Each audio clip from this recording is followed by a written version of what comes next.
Hi everyone, Gerrard here from Vokey Wedges, and I'm joined by our Vokey Tour rep, Dill. Thanks for being here. Thank you. Okay, Aaron, the F grind. Take us through the F grind.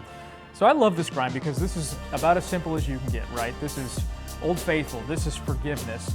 And the beauty about this is you can get this in 46 through 52, and then you can even extend it into your sand wedges if you want to. So it's a basic sole, nothing to it. This is really, again, for anybody who is hitting a lot of square face shots, maybe some softer conditions. But what I love about this the most is this is really maybe the most popular grind we have in our sand wedge category at the highest level of golf. I think a lot of people think, that's too much bounce for me, I can't hit that.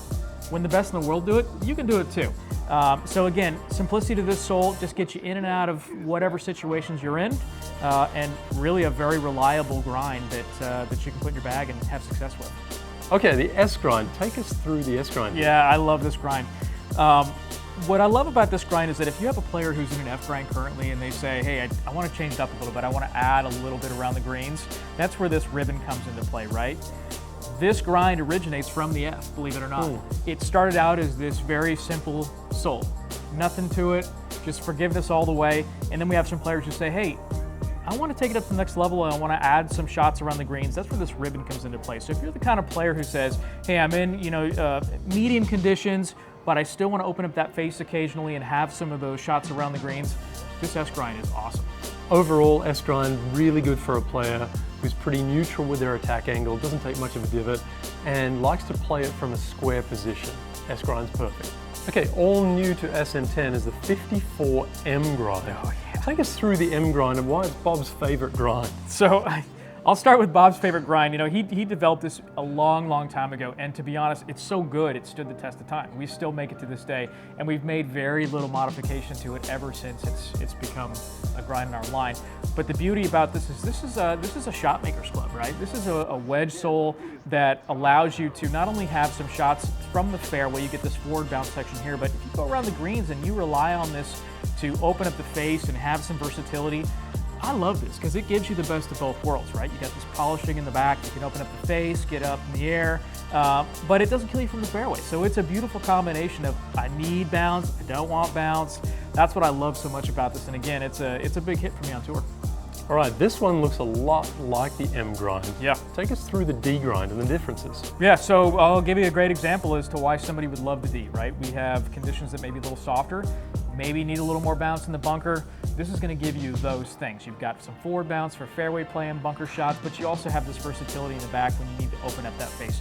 But for players who are in an M now and they say, you know what, I would love it just to be a little bit easier to hit from time to time, that's where the D grind shines. I think it's a great transition club. You get the best of both worlds. It's just a step higher bounce than the standard M we make. Aaron, we have two grinds here, the D grind and the T grind. To a lot of golfers, these look very similar.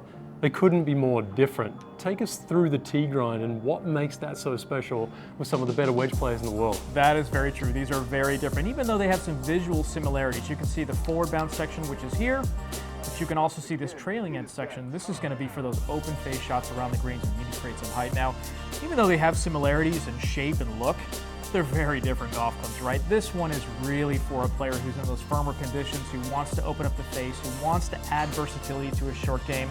This trailing edge angle is why players love it so much. It's low, it sits close to the ground, it inspires that confidence around the greens. It's my #1 on the PGA Tour. I love it, they love it, and if you're in those conditions, it's a great fit. Now, on the other end of the spectrum, if you're in softer golf course conditions, you have more sand in your bunkers, maybe you just need a little help from time to time, this thing is so good. It's so easy to hit all over the golf course, but it doesn't make things overly complicated. You just hit down on the turf, ball pops up, get plenty of spin, hit your carry numbers, and make more birdies. Okay, so the K grind, often referred to as the ultimate bunker club because of this nice wide sole. Yes. What makes this grind so forgiving? Well, we always talk about it as the ultimate bunker club, but it doesn't stop there. It does way more than just pop the ball out of a bunker.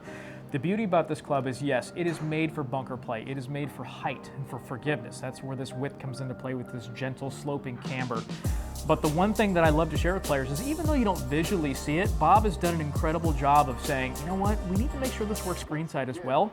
And he's got that added into the heel of this golf club. So if you're the type of player who, again, is in those softer conditions, maybe you've got more sand on those bunkers than you like, but you don't want to take that shot away around the greens.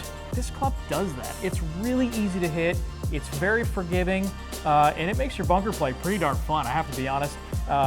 We make a ton of these on tour, but it again is a really wonderful club if you're looking for some help around the greens. So there we have it, 6 different grinds for unique playing conditions and playing styles. The best way to find the right one for you is go into a PGA Tour Superstore nationwide and get fit for the right one for your game.